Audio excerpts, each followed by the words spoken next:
Psaume 35. Il y a des prières qui consolent, et puis, il y a le psaume 35 qui combat pour toi. Ne franchis pas ta porte sans lui. Le monde dehors est un champ de bataille spirituel. Le psaume 35 est ta première ligne de défense. La justice divine s'active en ta faveur dès que tu ouvres la bouche et certaines protections ne s'achètent pas, elles se déclarent. Psaume 35. Éternel, accuse ceux qui m'accusent, combat ceux qui me combattent. Empare-toi du petit et du grand bouclier, et lève-toi pour me secourir. Brandis la lance et le javelot contre mes persécuteurs, dis à mon âme, je suis ton salut. Qu'ils soient honteux et déçus, ceux qui en veulent à ma vie, qu'ils reculent et rougissent, ceux qui méditent en ma perte. Qu'ils soient comme la paille emportée par le vent, et que l'ange de l'Éternel les chasse. Que leur route soit sombre et glissante, et que l'ange de l'Éternel les poursuive. En effet, c'est sans raison qu'ils m'ont tendu un piège. C'est sans raison qu'ils ont creusé un trou pour m'enlever la vie. Que la ruine les atteigne à l'improviste, qu'ils soient pris dans le piège qu'ils ont tendu, qu'ils y tombent pour leur ruine. Alors j'exulterai de joie en l'Éternel, je me réjouirai à cause de son salut. Tout mon être dira Éternel, qui peut, comme toi, délivrer le malheureux d'un plus fort que lui, le malheureux et le pauvre de celui qui les dépouille. De faux témoins se lèvent, ils m'interrogent sur des faits que j'ignore. Ils me rendent le mal pour le bien, je suis abandonné de tous. Moi, quand ils étaient malades, je mettais une tenue de deuil.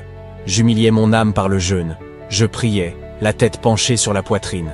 Comme pour un ami, pour un frère, je marchais lentement, comme pour le deuil d'une mère.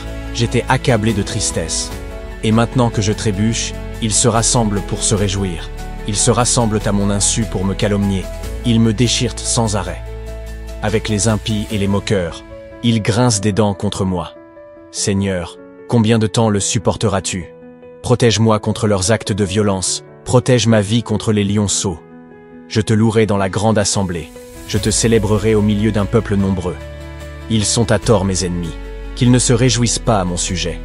Ils me détestent sans raison qu'ils ne m'insultent pas du regard. Oui, leur langage n'est pas celui de la paix. Ils inventent des mensonges contre les gens tranquilles du pays.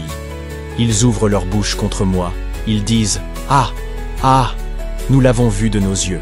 Éternel, tu as tout vu, ne reste pas silencieux. Seigneur, ne t'éloigne pas de moi. Réveille-toi, lève-toi pour me faire justice. Mon Dieu et mon Seigneur, défends ma cause. Juge-moi conformément à ta justice éternelle, mon Dieu. Qu'ils ne se réjouissent pas à mon sujet, qu'ils ne disent pas dans leur cœur « Ah, voilà ce que nous voulions », qu'ils ne disent pas « Nous l'avons anéanti ». Que tous ensemble ils soient honteux et rougissent, ceux qui se réjouissent de mon malheur. Qu'ils soient couverts de honte et de confusion, ceux qui s'attaquent à moi. Qu'ils aient de l'allégresse et de la joie, ceux qui prennent plaisir à me voir justifié. Ils pourront dire sans cesse que l'Éternel est grand, lui qui veut la paix de son serviteur. Alors ma langue célébrera ta justice et ta louange tous les jours. Maintenant, tu le sais, le psaume 35 est ta clé. Enregistre cette vidéo et partage-la à quelqu'un qui en a besoin. Abonne-toi si tu veux recevoir chaque matin une parole de force, de paix et d'espérance. Et surtout le plus important, clique sur notre lien. Tu y trouveras tous les psaumes de 1 à 150 à écouter en toute tranquillité. Et toi, dis-nous en commentaire, quel est le psaume qui a le plus touché ton cœur?